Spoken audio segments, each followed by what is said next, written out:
지난번에 법이 무엇인가에 대해서 간단히 일단 의도를 법이 무엇인가에 대해서 간단히 먼저 소개해 드렸습니다. 아비달마는 일단 법을 가장 기본적인 요소, 존재를 구성하는 가장 기본적인 요소라고 생각을 하면서 그것들을 총 75가지 종류로 확정을 했습니다. 이건 설일체 6이고 또 대승은 100법이라고 하고 또 남방 상정으로는 84법으로 해서 각각 차이가 있고 그것들은 그들이 어떠한 요소들을 중시했는가이고 차이에 있습니다만 그들이 사용한 기본적인 방법론은 똑같습니다. 즉 환원적인 방법을 사용해서 더 이상 환원될 수 없는 최종적인 존재 요소가 무엇이냐를 갖고 그렇게 법으로서 부른 겁니다. 그리하여 이 법을 분석하고 그리고 그 의미를 확정하고 그걸 통해 자기 자신의 마음의 심작용이 어떤 방식으로 일어나는지를 관찰하는데 이 아비달마의 수행론이 놓여 있었습니다.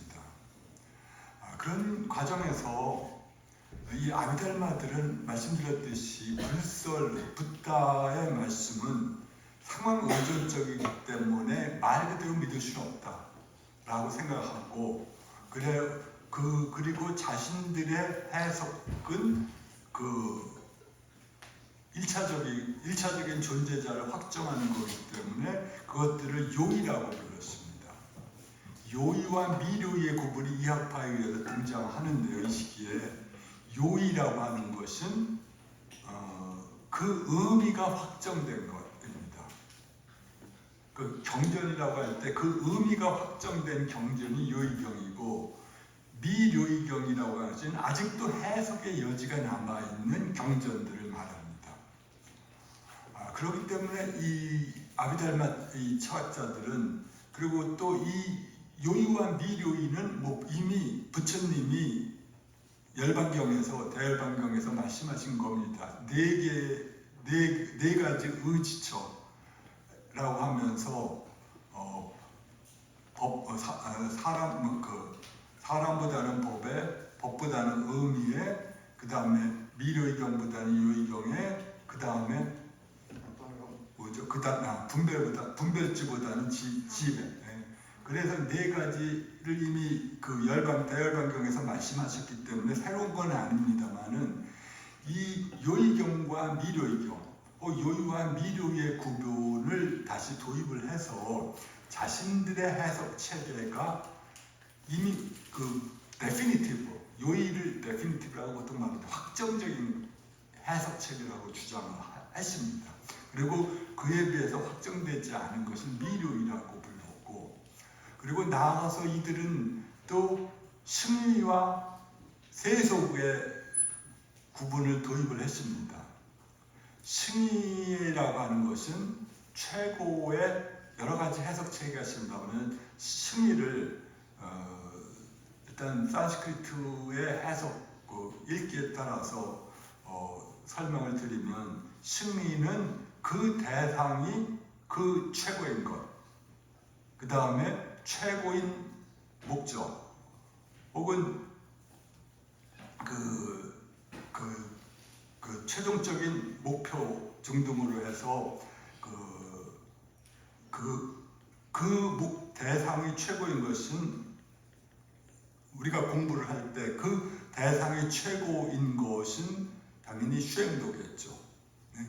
최고의 목표를 갖고 있으니까 수행도고 최고인 목적은 열반일 겁니다. 그리고 최고의 지혜 대상이라고 해서 싱이제를 또한 그런 방식으로 다양하게 세 가지를 해석하는데 이러한 방식으로 이 싱이라고 하는 것들을 최종적인 해석, 법의 최종적인 목표로 보고 반면에 세속제라고 하는 것은 이 세속제는 보통 언설제라고도 보통 말을 합니다. 이 산스크리트를 아실 필요는 없지만은 이 빨리어에서 이 세속제는 보통 그 세간에서 통용되는 진리라고 하는 의미를 강하게 갖고 있습니다. 즉 그러니까 우리의 생활 세계 속에서 통용되는 그 진리가 세속제입니다. 그것이 무슨 의미냐면 내가 이것을 컵이라고 불렀을 때 이걸 누구도 컵이라는 걸 알고 있죠. 그렇지만 어떤 신님이 말씀하신 것처럼 그 타일인데 이걸 던져서 깨져버리면 누구도 이걸 다시 컵이라고 인식하지 않을 겁니다. 즉 인연 화합에 의해서 컵이 만들어지고 그것을 우리들은 생활세계 속에서 요약하게 컵이라고 부를 겁니다. 즉 이것은 생활세계에서 통용되는 진리가 이 컵입니다. 그러나 우리가 잘 알고 있듯이 이것이 다시 환원돼서 그 흙으로 돌아가면 누구도 그걸 컵이라고 부르지는 않을 겁니다. 즉 이것은 임의적으로 언어와 명칭에 따라서 그렇게 규정된 것입니다. 그 세상의 목적을 통용을 위해 세상 사람들의 상호 소통을 위해서 그렇게 부른 것이고 또 이 세속제는 그래서 언설제이기도 한데 대승은 특히 이 대승에서는 이 세속제를 또 다른 의미를 가지고 또 부르기도 합니다. 그것은 진리를 은폐하는 것이라는 의미에서 세속제라고 부릅니다. 왜? 언어는 기본적으로 진리를 은폐하기 때문입니다. 언어는 소위 상호 소통을 위하여 소위 우리가 상호 커뮤니케이션을 위하여 이런 것을 컵이라고 부르기도 하지만 그 컵이라고 하는 명칭에 집착하는 순간 그것들은 이제 그 진정한 본성을 은폐하는 역할을 한다고 하는 의미에서 그 중간학파에 속하는 짠드라키리티는 이 세속제를 은폐라고 기름을 갖고 있다고 주장했습니다.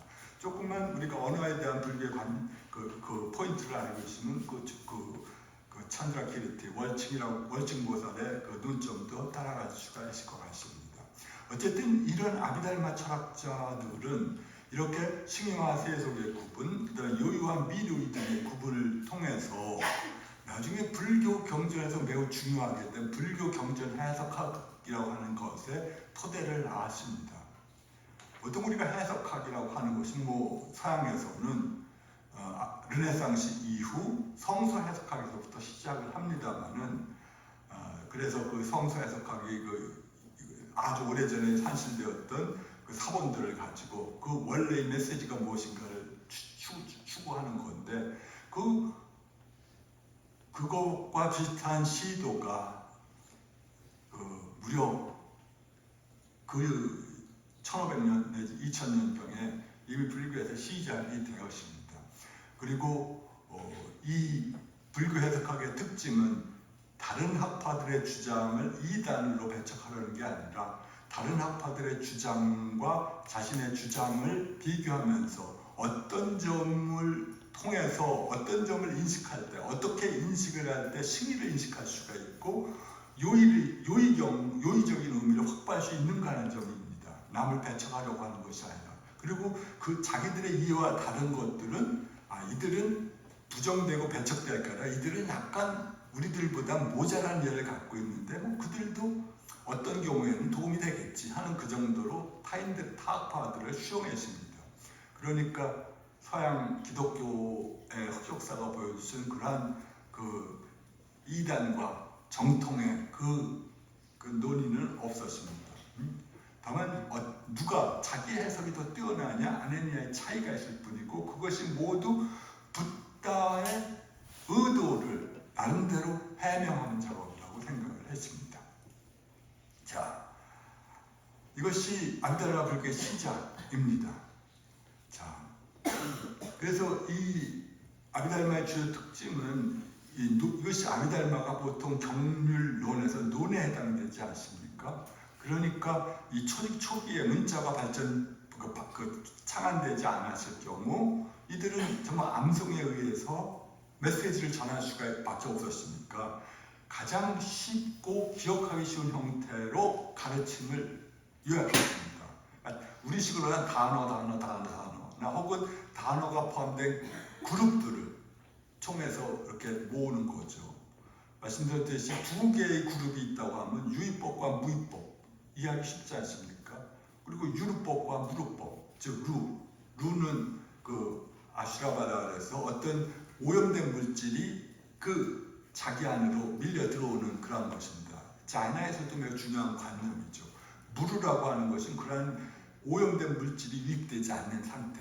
그러니까 청정한 상태를 무루의 상태라고 할 때 그러한 상태이고, 또 그러한 방식으로 3법을 설정하기도 하고 4법을 설정하기도 하고 등등, 나중에 98법까지 해서 그것들이 98법은 번뇌 이슈 등등으로 해서 이러한 방식으로 그 요약함으로써 기억하기 쉽게 만들었습니다. 자, 그리고 이들은 이 부처님이 다양한 방식으로 서했던 것들을 체계화시키려고 노력을 했습니다. 시스테마타이제이션을 시도했고, 그 다음에 중요한 법의 분석에 들어갔습니다. 조금 이따 보시겠지만 이 법의 분석은 매우 중요합니다. 이 법의 분석은 기본적으로 여러분들이 지난 시간에 말씀드렸던 샤마타와 비파샤나의 수행도에서 어떤 것에 해당될 것 같습니까? 예, 분석이니까 관찰 수행에 해당될 겁니다. 그러니까 그 인지적인 그 논리적이고 이치에 맞는 방법으로 현상의 최종적인 구성 요소를 분석해내는 겁니다. 그리고 이 말씀드렸듯이 이 싱유와 세속, 여유와 미료의 해석을 통해서 자기들의 교소를 확정해 나갔습니다. 싱유와 세속의 관계에 대해서, 싱이지와 세속의 관계에 대해서 아비달마 이 유부 철학자들은 조금 나중에 대신과는 다른 방식의 해석을 했다는 것을 먼저 좀 염두에 두시면 좋을 것 같습니다. 그들은 말씀드렸듯이 더 이상 분석될 수 없는 최종적인 존재자를 신이라고 불렀습니다. 그러니까 저는 이 볼 윌리엄 제트라도 1차적 존재자라고 말하는 게 편하더라고요. 더 이상 최종 1차적인 존재자고, 그 다음에 거기에 언어와 개념에 의해서 덧붙여져서 복합적으로 구성된 것 혹은 조합된 것들을 언어적 존재자라고 불렀습니다. 전자가 시류고 후자가 가유, 임시가자에다가 존재할 유자, 가유입니다. 그것은 산스크리트에서는 개념적인 존재자, 전자는 실제적 존재자라고 하는 겁니다. 그리고 이들은 그 분석을 바로 오온의 분석에 따라서 기본적으로 수용하면서 더 이상 분석할 수 없는 수용적 존재자를 말씀드린 것처럼 법으로 정했고, 이러한 다양한 요소들이 결합되어 나타난 것들을 임의적 존재자 혹은 언설적 존재라고 불렀는데, 그것은 유명한 밀린다왕 경전에서, 혹은 여러분들이 비군이시니까 그 바지라 비구니가 그 테리가타에서 말한 것처럼, 아마 테리가타였을 겁니다. 그 1차적 존재자, 승리적 그 시류라고 하는 것은 바로 마차의 부품과 같은 것이고, 언어적 존재자, 언설적 존재라고 하는 것은 마차를 이러한 부품들에 의하여 구성된 마차와 같은 것이다라고 하는 말을 가지고 그 의미를 뒤따르는 아비달마 시대의 표준적 의미를 그렇게 규정했습니다. 그러니까 여러분들은 그 마차 대신에 서영차를 가지고 생각을 하면서, 소나타는 여러 가지 소나타를 구성하는 부품들의 종합체고, 그것들은 해체 시에 그 부품들을 다 해체시켜버리면 소나타라고 하시면 어디서든 찾아볼 수 없습니다. 그렇지만 아비달마 작가들은 그 소나타를 구성하는 부품들은 시료하는 것이라고 존재했습니다. 홍길동이라고 하는 어떤 사람은 오온이 그의 업에 따라서 구성된 그 조합물이기 때문에 실제하지 않지만, 그러나 그것을 구성하는, 그를 구성하는 오온의 요소들은 시료한 것처럼 마차도 똑같은 방식으로 그렇게 이해했습니다. 전자를 시료, 후자를 가료 방식입니다. 자, 이것이 대학적인 아비달마의 방법입니다. 그리고 또 이들은 조금 이따 여기서 아비달마 설일체육부의 법 분류인데요. 이들은 모든 존재자들을 5가지 범주로 구분을 했습니다. 그래서 5위에 따라서 구분을 했고, 그 다음에 이 법들을 75가지 요소들을 이 5개의 범주에 배속시켰습니다. 그 5개의 범주는 색법이 있고, 심법이 있고, 심소법이 있습니다. 심소라고 하는 것은 소위 마음과 연결된 요소들입니다. 마음작용과, 그래서 마음작용이라고 이해하면 됩니다. 자, 그 다음에 심불상행법이 있는데, 이것은 심소법과는, 심상응법과는 달리 마음과 연결되지 않고 독립적으로 존재하는 그러한 요소들이라고 생각을 했습니다. 마지막에 무위법으로서 열반이나 택멸로서의 열반, 그 다음에 조건이 맞지 않아 생성하지 않는 그러한 비택멸, 그리고 허공이라고 하는 3가지 요소들을 무위법으로 간주했습니다. 그러면 나머지 4가지는 유위법이 될 겁니다. 자, 여기서 나중에 어떤 선생님이 송찬 선생님이라고 옛날에 활동하시던 선생님이고 지금 돌아가셨는데, 그분은 이 유식 100법을 가지고 했던 말이 제가 기억이 나는데, 다른 걸 할 필요 없어 100법만 하면 되라고 했던 말이 아주 생각이 납니다. 그만큼 이 100법의 분류와 그 분류 체계의 의미가 굉장히 중요했던 것처럼, 그 100법의 기초가 되었던 이 75법의 분류는 꽃같은 의미에서 더 중요합니다. 여기에 유부의 관점이 다 들어가 있기 때문입니다.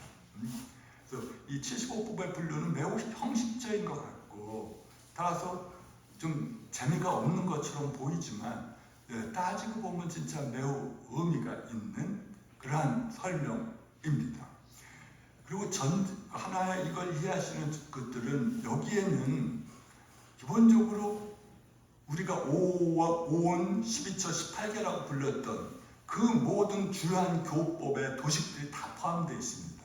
그러니까 3개의 주요한 3과라고 불렸던 기본 교설들이 이 5위법 안에 다 녹아있고, 그걸 통해 특히 거기서 능과 소라고 하는 것, 주와 객이라고 하는 방식으로 어떻게 한 찰나의 마음 또는 의 또는 식이라고 하는 그 기본적인 심리작용, 심리적 어떤 힘들이 어떻게 대상을 인식하는가 하는 것들을 일종의 도식화해서 보여주고자 했던 시도입니다.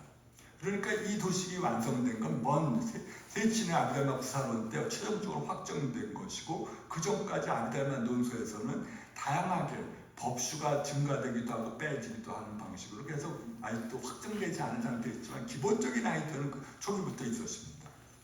자,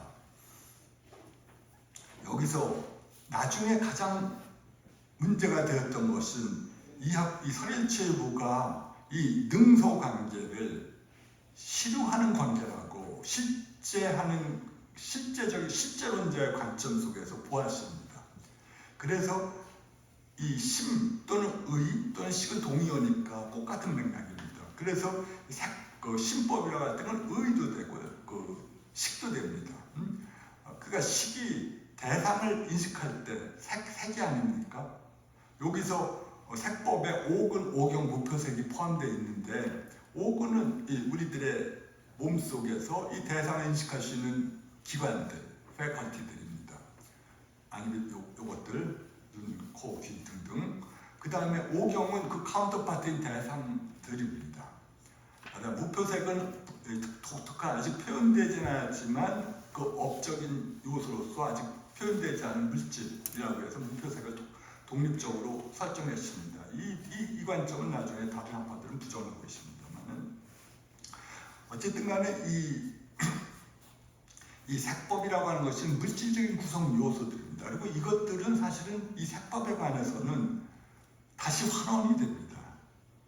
지시화품으로. 네. 그러니까 이 최종적인 구성 요소라고 하는 것이 색법의 경우에는 사실 약간 어폐가 있는 표현인 것 같은데 이들의 관심이 어디에 있는지를 이런 방식 통해서 보여줍니다. 그들은 물질적 구성의 최종적인 입자가 뭔지에 대해서는 자연과학자와 같은 관심을 갖고 있지 않았어요. 다만 우리들의 인식이 작동할 때 그 인식의 카운터파트인 그 대상적인 영역들이 어떤 방식으로 놓여 있는가 하는 점을 최종적인 그 상태라고 보았습니다. 그것들은 색의 경우, 눈의 경우에는 색이고, 귀의 경우에는 소리고 등등이겠죠. 코의 경우는 향이고, 입의 경우는 맛이고, 그 다음에 신체의 경우에는 접촉되어질 수 있는 것. 접촉되어질 건 이런, 내가 이 탁자를 만질 때 부드럽고 까실까실하지 않은 부드러운 느낌. 그러한 것들이 이 촉입니다. 접촉될 수 있는 것들. 자, 이런 방식으로 이 5275법이라고 하는 것은 한 찰나의 식이 일어날 때 그 관계를 일종의 구조적인 측면에서 보여주려고 시도한 겁니다.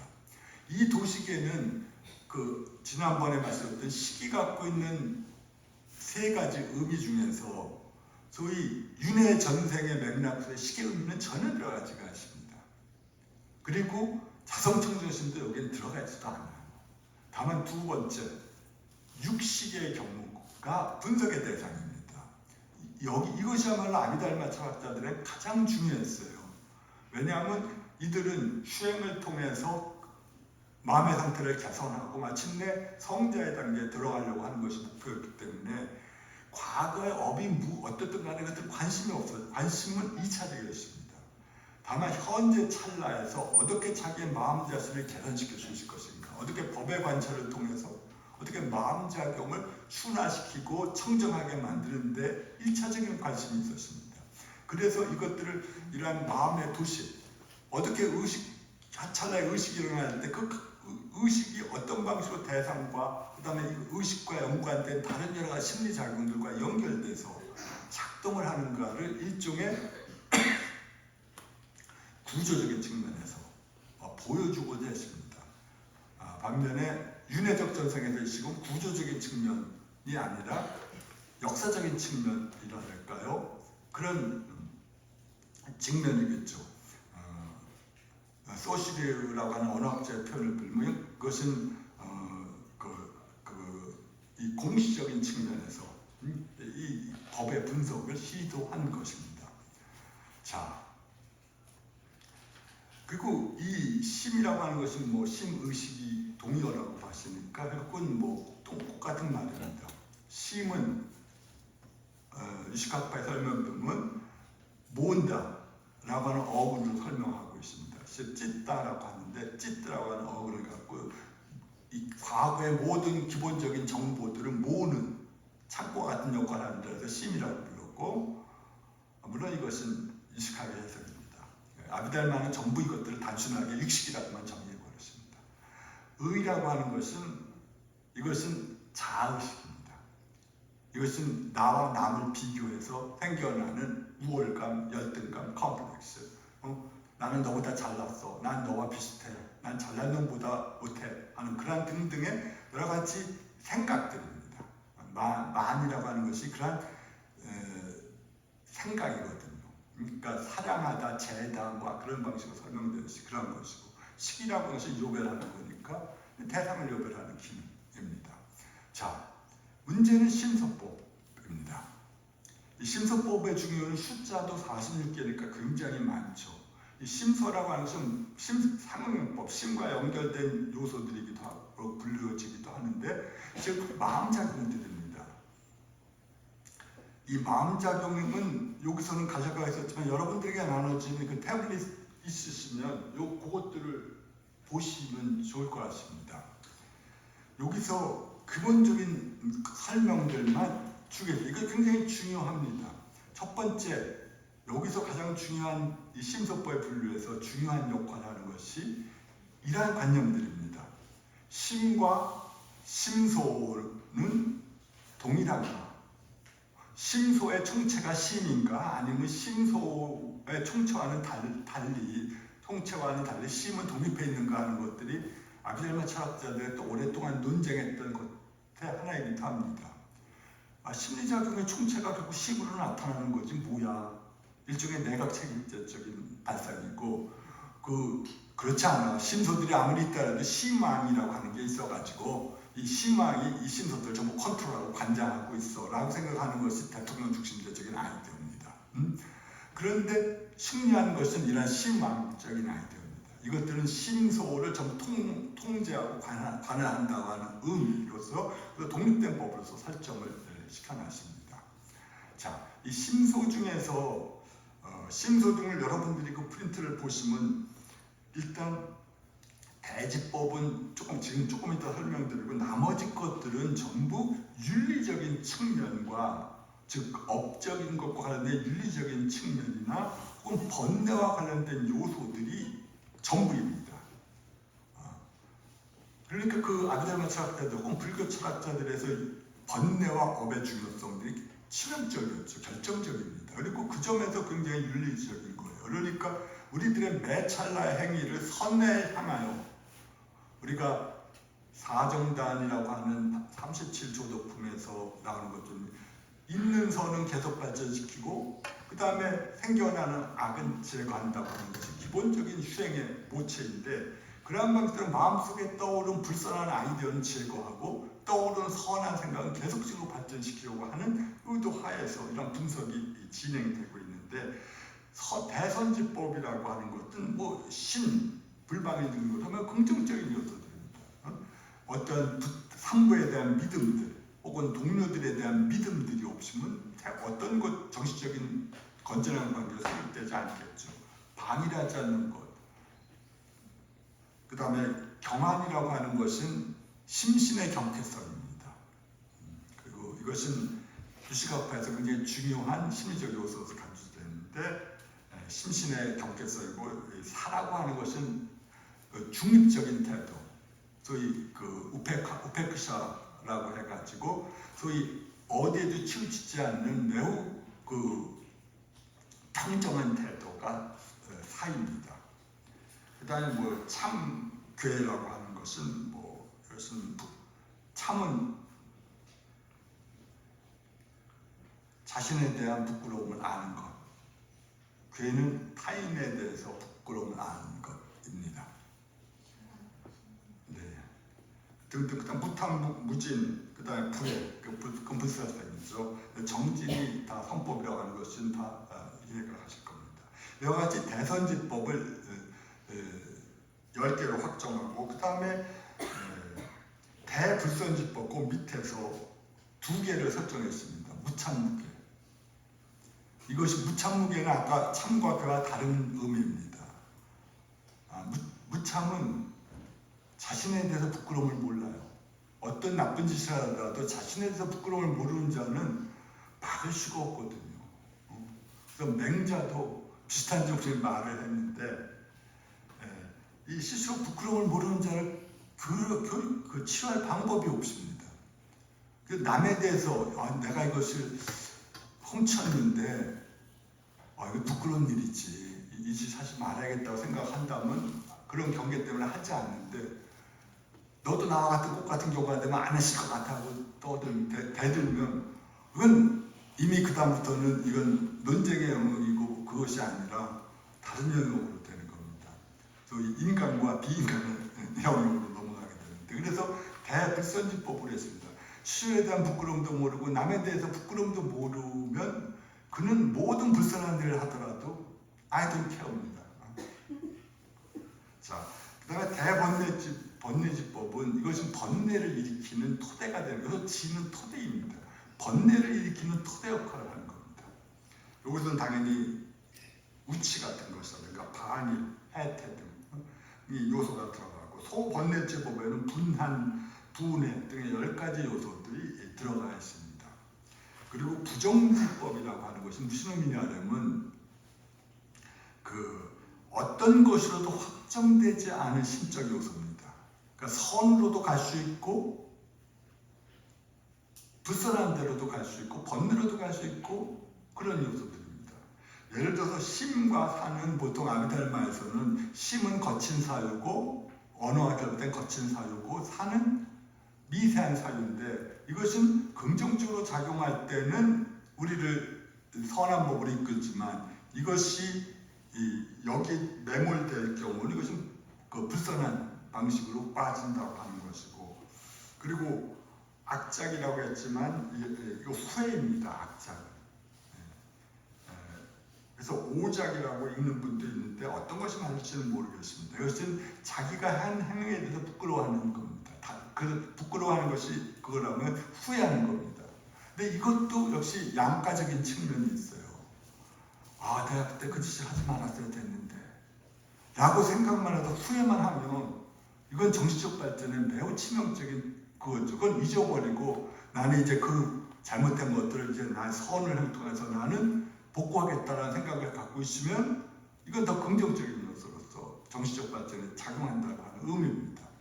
그러니까 후회 자체는 이 양가적이에요. 이쪽으로도 갈 수 있고 진보로 갈 수도 있고 후퇴할 수도 있는 그러한 증입니다.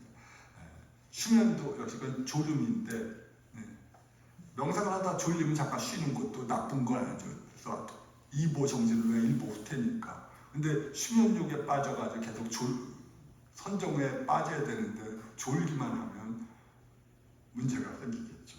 하여튼 등등의 그다음에 탐진만의라고 하는 번뇌, 주요한 번뇌들을 다 부정지법으로 들어갔습니다. 탐을 왜 부정 확정되지 않은 요소라고 하면 법에 대한 이해 등등도 혹은 그 탐욕이 선을 향할 수도 있거든요. 물론 매우 드문 경우긴 하지만 하여튼 그러한 방식으로 이렇게 정했습니다. 그 다음에 마지막 이제 대지법으로 들어가겠습니다. 대지법은 모든 심작용의 발생에 있어서 마치 대지와 같은 역할을 한다고 해서 대지법이라고 불렀습니다. 이것이 10가지 작용들입니다. 여기서 10가지 작용 중에서 상록,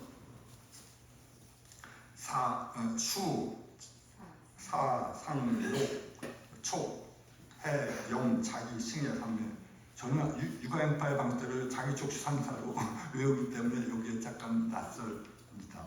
이것들은 뭐냐 그러면 이러한 10가지 요소들은 모든 심작용이 일어날 때마다 항시 심에 따라 붙습니다. 그러니까 일종의 이너서클이에요.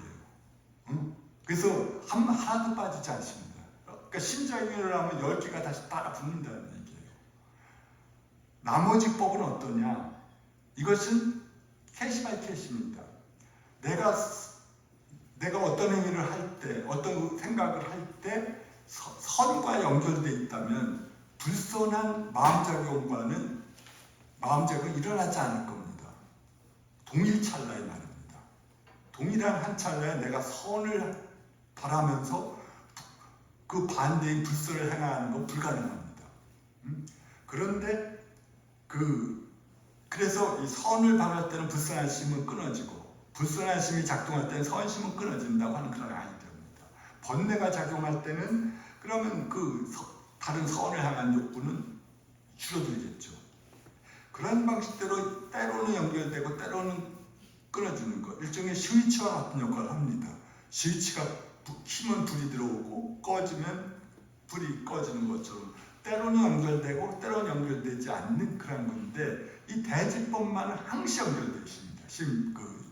마음과. 근데 여러분들이 보시면 알겠지만 어떤 하나의 심작용이 일어날 때 이 심을 그러니까 10개의 심리작용이 그것을 내용을 부여해준다는 말입니다. 이 말은. 그러니까 우리들의 생각은 여기서 보시면 알겠지만 슈는 오원 중에 슈입니다. 즐겁고 고통스럽고 중립적인 느낌입니다. 어떤 것을 보았을 때 어떤 노란색을 봤을 때 어떤 사람은 상실감이 들고 어떤 사람은 환희감이 들 것 같아요. 경우에 따라서 그러한 종류의 느낌들 그 다음에 사라고 하는 것은 이 한문이 정확히 의도를 전해주지 못하는데 일종의 업과 관련된 의도입니다. 그러니까 업적 행위를 하려고 하는 의도가 삽니다. 단순히 생각이 아니에요. 쨌다나라 그래서 그것은 어떤 업적인 행위를 향한 심리작용들입니다. 그러니까 아비달라는 그런 것들을 전부 하나의 심리작용으로 설정을 해놨어요. 상이라고 하는 것은 우리가 오온 중에 상인데 오온 중에 상을 제가 뭐라고 불렀죠? 관념이나 또는 이것은 컵이다 라고 나는 안다라고 했을 때 일종의 통각이라고 불렀습니다. 즉 컵이라고 하는 지각에 나는 이 뭐뭐라고 아는 것이니까 일종의 제2차적인 알미라서 통각이라고 불렀습니다. 즉 그 말은 미세한 언어 작용과 개념화 작용이 있다고 하는 겁니다. 그러니까 그리고 촉은 이 세 개가 합쳐지면 근경식이 합쳐지면 촉이니까 어떤 인식이 생겨나서 당연히 합쳐지니까 촉은 당연히 따라 붙어야 될 거고 명은 기억입니다. 여기서의 맥락은 주의 집중이 아니라 기억입니다. 그래서 자기는 이해하기 어려운 용어인데 그 산스크리트의 직역입니다. 마나시카라라 해서 의를 마음을 일으킨다, 행한다라고 하는 의미인데 즉 이것은 어떤 대상을 향해서 이 방향을 틀어주는 마음의 방향을 틀어주는 역할을 한다고 생각을 했습니다. 그러니까 그런 것이 자기의 기본적인 역할입니다. 승애라고 하는 것은 이 맥락에서는 기본적인 믿음입니다. 그 다음에 상매라고 하는 것은 그 대상의 마음을 유지시켜주는 역할. 이것은 좋은 의미, 우리 불교 신님들이 좋아하시는 그 상매와는 관련 없이 대상의 마음을 유지시켜주는 기능, 심일경성이니까요. 그러한 기능들입니다. 산매력이 없다면 한 찰나의 대상조차도 제대로 파악하지 못하고 멍청하게 지나갈 건데 이 산매의 힘이 강하면 찰나의 번 대상조차도 정확하게 기억이 난다고 하는 겁니다. 이와 같이 10개의 심작용은 이 설체유부의 아이디어에 따르자면 항시 심작용을 휴반하고 심작용의 내용을 일종의 채색하고 있어요. 이것이 기본적인 기한 아이디어입니다. 그러니까 내가 순수한 지각을 했을 때 어떤 지각을 했을 때도 거기에 상이 들어가고 그 다음에 해가 들어가고 이 해는 뭐냐를 해를 말씀을 안 드렸군요. 죄송합니다. 이것은 판단입니다. 여기서는. 이것은 지혜가 아니에요. 이 기본적인 해의 작용은 프라네의 작용은 이것과 저것을 구별해 주는 작용입니다. 이 맥락에서는 반야경의 맥락에서는 전혀 다르지만 말입니다. 그러니까 이것을 구별해 주는 판단력이에요. 그런 식으로 해서 이 어떤 그 대상을 향한 대상을 내가 지각했을 때 적어도 싼야가 상이 들어가고 휴가 들어간다고 한다면 이 대상에 대한 나의 기본 이 대상 자체가 무엇인지를 나의 정서적이고 인지적인 방식으로 먼저 선 규정한다고 하는 의미입니다. 그것이 물론 모든 사람이 동일한 생각을 갖고 있는 게 아니고 동일한 어떤 촉각에 대해서 동일한 방식으로 그 느낌을 갖는 게 아니기 때문에 다른 방식으로 리액션이 이루어지겠지만 주요한 포인트는 어떠한 인식에 이러한 10가지가 들어감으로써 그 순수한 지각 자체도 많은 경우 이미 오염되어 있다 혹은 영어되어 있다고 하는 겁니다. 오염은 너무 좀 나쁜 표현이고 혹은 강력한 표현인 것 같은데 불교식으로 영어되어 있다고 즉 채색되어 있다고 하는 겁니다. 순수한 대상 자체가 아니라 이 대상 자체에 대한 나의 생각, 나의 느낌, 그리고 나의 판단 등에 의해서 이 대상 자체가 이미 어느 정도 선 규정돼, 미리 규정되어 있다고 하는 방식으로 보여주고 있습니다. 그러니까 범부들의 인식은 결국은 그 대상을 있는 그대로 보는 것이 아니라 자기가 속한 문화적 혹은 문화적이고 자기의 속한 인지적이고 자기의 속한 관심의 방향에 따라 혹은 관심의 정도에 따라서 그것들이 각기 다른 정도로 작용하고 있다고 하는 겁니다. 순수한 대상인식은 적어도 이 방식에서는 가능하지가 않습니다. 불교는 당연히 있는 그대로의 대상을 인식할 때, 그러면서 여실지견할 때 그것이야말로 해탈적 통찰이라고 말합니다. 그러나 이 방식에서의 지각작용은 그러한 해탈적 통찰로서의 여실지견과는 거리가 먼, 그야말로 여실하지 않은 지각이고 여실하지 않은 알입니다. 자, 이것이 대지법을 통해서 우리가 보는 기본적인 사회주의의 아이디어들입니다. 그것들은 조금 이따 다시 그 지각의 문제에 갖다는 게 말씀드릴 수 있을 텐데요. 하여튼 이것들이 그런 방식으로 이 75법의 범주 체계를 보면 이들이 도대체 어떤 방식으로 이 한 찰나의 인식을, 한 찰나의 인지를 그렇게 구성하면서 이해하고자 하는가를 조금 이해할 수가 있습니다. 그리고 이 유부의 또 다른 문제점은, 혹은 다른 학파가 비판하기에 유부의 또 다른 문제점은 이 신불상행법에 있습니다. 이것들은 심과 연결되지 않은 요소인데, 즉 심과 연결된 요소는 또 그 행위들은 심의 마음에서 일어나는 겁니다. 그러니까 이 색법은 마음에서 일어나는 게 아니라 마음과 독립해 있는 어떤 영역이에요. 이 유부는 그렇게 실체론자처럼 그렇게 생각을 했습니다. 그런데 문제는 이 신불상행법이라고 하는 것이 마치 마음과 독립해 있는 그러한 요소들, 법으로서 생각을 했습니다. 여기에서 나오는 득이라고 하는 개념과 비득이라고 하는 개념은 일종의 업과와 관련된, 업의 과거와 관련된 것들입니다. 성자의 상태를 획득했다, 혹은 성자의 알을 획득했다고 할 때 그 득인데, 혹은 성자의 알로부터 멀어졌다, 얻지 못했다고 할 때 비득이라고 하는 그런 건데, 어떤 종류의 과보를 얻었는데 그 과보를 얻은 상태는 심작용과 분리되어 있다고 생각하는 겁니다. 그리고 그런 아이디어는 무상과 무상정이라고 하는 명상 상태에도 직접 적용이 됩니다. 그러니까 깊은 삼매 상태에서 무상과라고 하는 것이라든가 무상정이나 멸집정 같은 깊은 삼매 상태나 그 어떤 종류의 상도, 싼냐도 없는 그 상태를 얻은 것, 그 상태들은 우리들의 의식작용과는 관련이 없다고 하는 주장됩니다.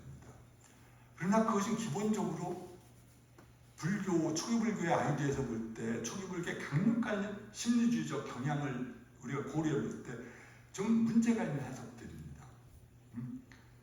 그러니까 멸진정이라고 하는 매우 깊은 산매 속에 들어간 수행자들은 거기서는 일단 모든 심작용이 정의상 그쳤어요. 그렇지만 그 멸진정의 상태, 깊은 산매의 상태가 진행되니까 이것들은 심작용과 분리되어 있다고 생각하는 겁니다. 그리고 명근, 우리들의 생명력을 지속해주는 어떤 바이탈리티로서의 명근도 우리들의 의식작용과 분리되어 있다고 생각하는 거고, 또 생주이멸이라고 하는 유의법들이 생하고 존속하고 그다음 변화되고 소멸해가는 이러한 유의법의 법들의 이 생멸하는 과정 자체를 나타내는 이것도 우리들의 의식작용과 분리돼서 모든 법이 그대로 그런 방식대로 자동적으로 이루어지는 거라고 생각을 하는 겁니다. 그 다음에 명공문이라고 하는 것은, 이 신자라고 하는 것은 그룹이라고 하는 뜻입니다. 그러니까 혹은 영어로 멀티튜드가 적합할 겁니다. 어떤 것의 다수성이라고 하는 뜻입니다. 즉 여기서 명은 음절입니다. 음절의 다수, 구는 단어들의 다수, 명은 단어들의 다수, 구는 문장들의 다수, 그 다음에 문이 음절들의 다수입니다. 그리고 그런 언어화된 요소들은 우리들의 의식작용과 분리되어 있다고 이들은 생각했습니다. 이것들이 비판의 표적이 됩니다.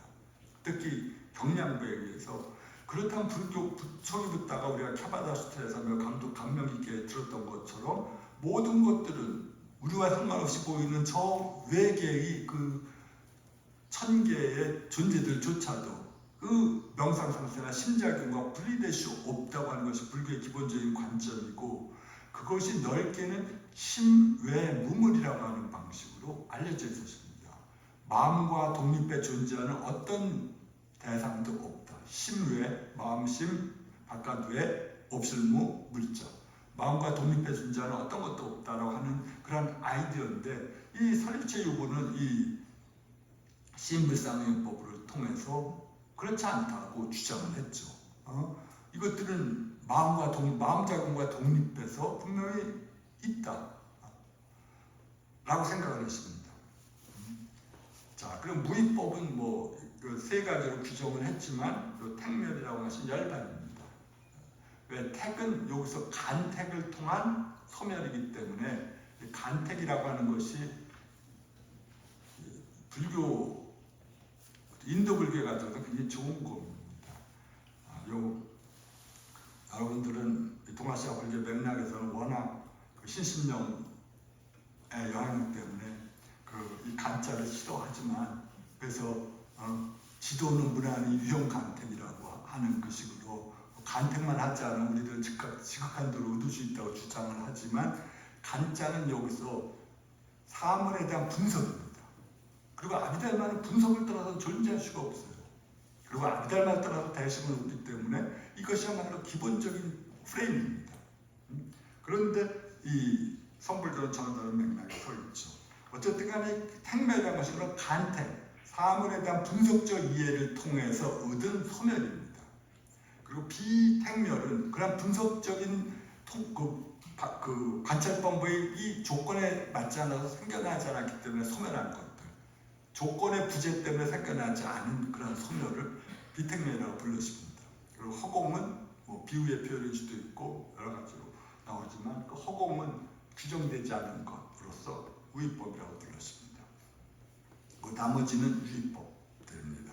자, 이러한 기본적인 프레임이 이 오위라고 하는 5개의 범주로 구성한 의미입니다. 그러니까 하나의 심작용이 일어나기 위해서 이러한 모든 요소들과 같이 코오퍼레이션을 한다고 생각을 하는 겁니다. 특히 심수법과.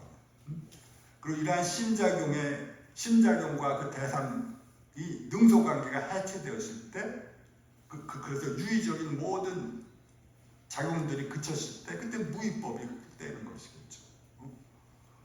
자, 이러한 기본적인 그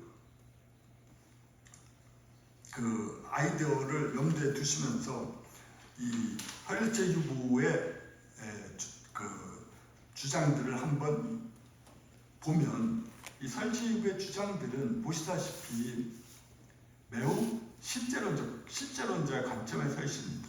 그들은 마음이 있고 마음작용이 있고, 그 다음에 나의 그 의식의 카운터파트로서 대상이 외부의 마음과 독립해서 존재하고, 그 다음에 신불상회라는 것은 분명히 나의 전생이 아니라 나의 어떤 명상 경험을 통해서 얻어진 어떤 과보지만, 그걸 마음작용에 소속시키다 보니 그냥 마음의 질적인 영향에 들어가니까 좀 맞지 않는 것 같고, 그래서 어정쩡한 상태로 신불상회법을 철회하십니다. 언어적 관념도 그렇고. 그래서 어정쩡한 상태의 신불상회법이 있는데, 그렇지만 중요한 건 이러한 것들이 신외무물이라고 하는 대원칙과는 달리 마음과 독립에 존재하는 어떤 영역들을 확정적으로 설정해 놓은 거죠. 색법은 말할 것도 없이 신불상회법 속에서. 자, 거기서 프린트에 나오는 것들은 그 뒤에 간단히 설명을 해 놓은 겁니다. 그래서 색이라고 하는 것은 물질 말하고, 초기불교 맥락에서는 당연히 신체를 말합니다만은,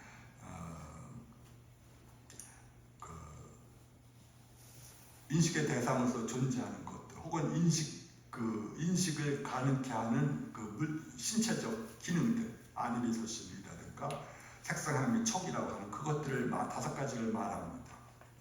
자, 이것들은 그 궁극적인 요소다지 지수화풍이라고 하는 원소로 환원될 수 있겠지만, 불교는 단지 그러한 것들만 언급하고 더 이상 논의하지 않았습니다. 단지 언급만 해놨죠. 자, 그리고 무표색은 드러나지 않은 업의 존재 양태를 설명하기 위해서 이 유부가 도입한 개념입니다. 신법은 심의식이었고요. 심작용의 분류는 간단히 말씀드렸듯이 그러한 중요한 함축성을 갖고 있습니다. 하나의 심작용이 있을 때 10개가 공동으로 작용하고 있고 그 하나의 의식작용의 색조를 정해냅니다.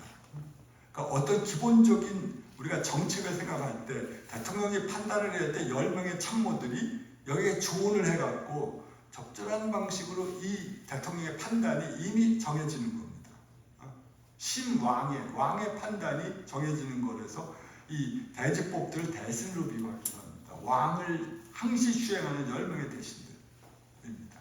그러니까 걔네들의 조언 때문에 왕의 잘못된 판단도 당연히 많이 있지 않겠습니까?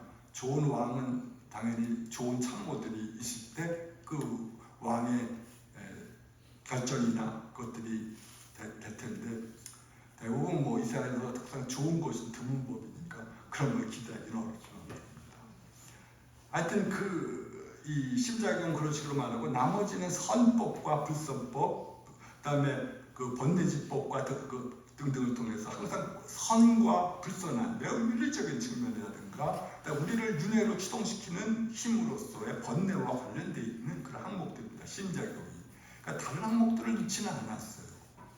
그러니까 이 항목들을 하나의 법으로서 설정해 놓는다는 것 자체가 이 불교가 갖고 있는 매우 강한 심리학적인 관심을 보여주고 이것들을 분석적으로 하나의 법으로서 확정하기 위해서 아비달마 명상자들이 얼마큼 고심을 했는지를 아마 우리가 충분히 짐작할 수가 있을 겁니다. 하나의 법으로서 만들어주는 것들을 이 아비달마 철학자들, 일부 철학자들은 자성이라고 부르십니다. 그래서 모든 법은 나중에 한문의 표현이긴 하지만 임지자성 괴생무례라고 하는데 프린트를 갖고 계신 분은 그 6페이지 거기서 보시면 되겠지만 자성을 갖고 사물에 대한 이해를 하나의 준칙으로서 준칙으로서 일으키는 것이 법입니다. 그러니까 예를 들어서 이 어떤 법들, 예를 들어서 우리가 그 법들을 믿음이라고 한다면 믿음의 자성이 있습니다. 마치 화학 원소가 K라고 하는 화학 요소가 그 철에 고유하고 C와 다른 어떤 고유한 화학 요소로 구성되어 있듯이 그와 같이 이 믿을 신자를 신이라고 하는 법으로 만들어준 고유한 성질이 있고 그것이 다른 그 불방이라고 하는 성질과 구별해주는 고유한 징표를 갖고 있다고 생각하고 그것이 자성이라고 하는 것입니다. 자성은 시바부아바라고 그래서 어떤 고유한 성질들입니다. 자, 그래서 이러한 모든 법들, 70가지 75가지 법들은 고유한 자성을 갖고 있습니다. 고유한 성질들을 갖고 있고 그러한 고유한 성질 때문에 이 법들이 법으로서 존재할 수가 성립할 수가 있는 그러한 것들입니다. 네. 자, 그리고 이러한 법들은 말씀드렸듯이 이 설일체육은 매우 독자적인 방식으로 이렇게 주장했습니다. 3세에 걸쳐서 시로하는 법체는 항시 존재한다라고 주장했습니다. 3세 시로 법창 이것도 역시 동아시아 불교에서 따온 설일체육을 특징 지어준 용어인데요. 3세 시로 법창에는 이어서 이해하는 게 좋지 않을까 생각합니다. 그러니까 3세, 과거, 현재, 미래에 걸쳐서 시로 존재하는 법체, 체는 여기서 자성입니다. 법의 자성은 항시 존재한다는 겁니다. 그러니까 과거세에도 있었고 현재세에도 있었고 미래세에도 그럴 거라는 거죠. C라고 하는 화학 요소는 빅뱅 때나 빅뱅이 지나서 100만 년 후나 지금이나 혹은 앞으로 100만 년 후에도 꼭같이 C로 남아있어야만 C가 될 것처럼 마찬가지로 이러한 법은 기본적으로 동일한 자성을 갖고 있는 한 과거, 현재, 미래에서 항시 동일한 성질로서 존재해야만 한다라고 일부는 주장했습니다. 매우 다른 학파로서 비판받은 점이기도 하지만 동시에 또 유보를 유답게 만들어주는 중요한 아이디어입니다. 분명히 저 같은 사람들은 이 주장들이 좀 넌센시칼하다고 생각을 하는데 약간 초점은 다르지만 그 옛날에 제가 서울대 있을 때 그 물리학과 선생님 이론 물리학과서는 소강이 선생님이죠. 그 이름도 잊어버렸고 그 선생님을 그 외부 강사를 잠깐 초빙해갖고 말씀하셨는데 이 사람이 3세 시류를 가지고 말을 했어요. 자기는 이 3세 시류야말로 최고의 물리학적 진리에 부합한다. 아마 그분은 천체 물리학이 아니라 그 퀀텀 테오리를 했기 때문에 이것들이 그런 방식으로 해석하는지 모르겠지만 하여튼 그런 식으로 이 불교의 주장 중에서 이 사일체육의 주장을 옹호하는 그런 과학자를 만난 적이 있었는데 매우 흥미로웠습니다. 자, 그렇지만 이 3세 시류 법창이라고 한 주장은 그 유부의 대항자인 경량으로부터 매우 치열한 비판을 받게 됩니다. 네. 그리고 나머지는 뭐 설명되었기 때문에 요거 1차적 존재, 2차적 존재를 이미 설명드렸고 그 다음에 이 찰나 멜로이라고 하는 것들을 확정했습니다. 이 하나의 찰나가 시간적 단위로는 보통 0.01에서 0.02 사이의 짧은 지각 단위입니다. 그래서 전기가 0.015초라고 하는데 이것은 제 마음대로 생산하는 게 아니라 남방 상자부 신인들이 이 시간을 그렇게 정해놨습니다. 근데 흥미롭게도 이 찰나는 지각 심리학자들이 말하는 지각의 최소 단위와 거의 유사한 시간적 단위입니다.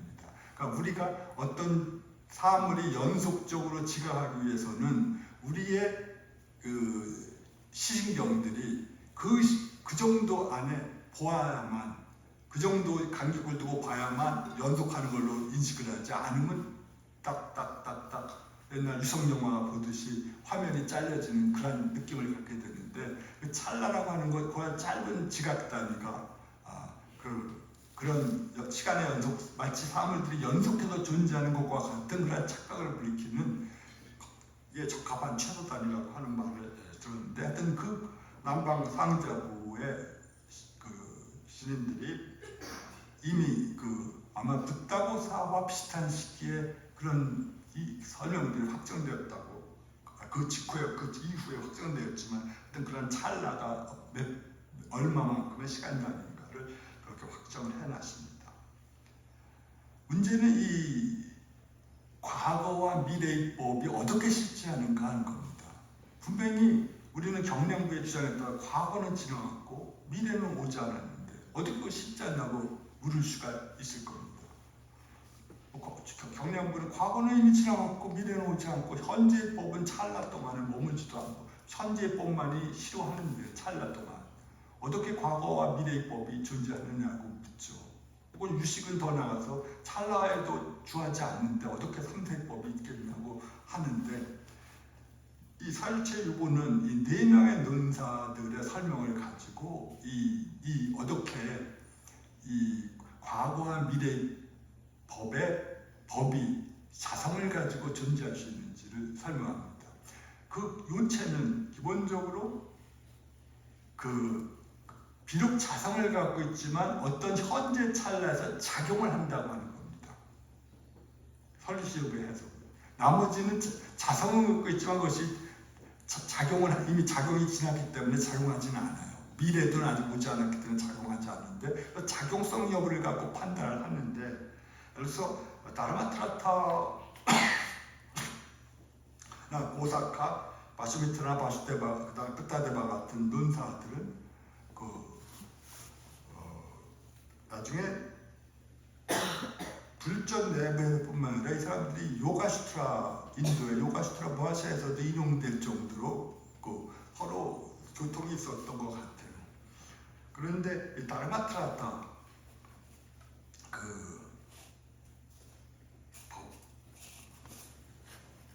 한옥은 정확히 일치가 되지 않는데 다르마트라타 이 사람은 존재의 변화, 금구름이 깨어질 때 형태는 변하지만 금 자체가 불변하는 것처럼 현재의 금 상태는 깨지지 않은 금 상태고 금그릇의 상태고 과거의 것은 깨지지 않았고 이 미래의 법은 아직 금그릇으로 만들기 이전의 상태와 비슷한 방식으로 설명을 했습니다. 자, 고사카라고 하는 건 묘음으로서 번역되는데 묘한 묘자다 음성자. 그런데 이것은 특징의 변화에 의해서라고 설명을 했습니다. 그러니까 비유가 재미있는데 어떤 남자가 한 여인을 사랑할 때도 다른 여인에 대한 욕망의 능력이 없어지지 않는 것처럼 그냥 기본적으로 어떤 여인을 향하는 현재의 작용이 진행되고 동시에 그렇지만 다른 욕망은 잠재되어 있다고 하는 거죠. 혹은 지나갔거나 아직 오지 않았고 아주 그런 방식으로 고사카는 재미있는 비유를 들었습니다. 바슈미트라라고 하는 동사, 세우라고 하는 논사의 해석이 최종적인 최고의 해석으로 간주되어 있는데 이것들을 상태의 변화로 이해했습니다. 즉 주판이 놓여진 상태에 따라 주판알이 현재의 상태에 놓여있든 과거의 상태에 놓여있든 미래의 상태에 놓여있든 간에 그런 방식대로 현재에 있을 때 그것들이 작동하고 미래나 과거는 작동하지 않지만 그것들이 그 상태가 존재한다는 거 하는 것만은 틀림없지 않느냐는 방식으로 해석했습니다. 그리고 붓다데바라고 하는 인물은 그 관계의 상태로서 한 여자가 어떤 딸의 입장에서는 어머니고 남편의 입장에서는 부인이고 그 다음에 딸에게 그 다음에 그의 어머니에서는 딸인 것처럼 그런 관계에 의해서 설명하는데 이 최종적인 최고의 해석은 바슈미트라에 돌려졌다고 하는데 근데 무엇 때문에 그런지 솔직히 잘 모르겠습니다. 이 설명들이. 다만 여기서 겸사겸사 말씀을 드리면 이것들은 결국 하나의 작용들, 나중에 경량부는 이 주장들을 비판하고 싶다 하면서 특히 이 경량부가 비판하는 것에 대한 3세 시효적인 아이디어인데 그들은 과미, 무체, 현재 시효라고만 주장했다. 과거 미래는 자성이 없고 오직 현재만이 작동을 한다고 하는 그런 관점인데 이것이 유명한 세친의 구사론에서 경량부의 주장을 가지고 설명하는 방식으로 나타나는데 그것이 소위 상속 전변 차별이라고 하는 개념입니다. 혹시 나중에 여러분들이 그 불교를 공부하시면 이 개념을 아마 듣게 될 겁니다. 상속은 의식의 흐름일 때 그 상속입니다. 즉 의식의 흐름에서 전변은 이 경량부적 용어고 나중에 유식에도 사용하는데 전변, 구를 전자다 변할 변자입니다. 그러니까 어떻게 변화돼가는 겁니다. 그 다음에 차별이라고 하는 것은 이것은 특수한이라고 하는 그겁니다. 이 용어는 산스크리트 순서를 그대로 번역한 건데 보통 이 산스크리트를 공부하는 사람들은 이걸 상속에서의 특정한 특수한 변화라고 이해하고 있습니다. 상속의 전변과 차이가 아니라 우리의 의식의 흐름 내에서 특정한 변화가 일어납니다. 즉 종자가 현재 찰나에서 작동을 할 때 그것이 바로 특정한 상태가 되는 거죠.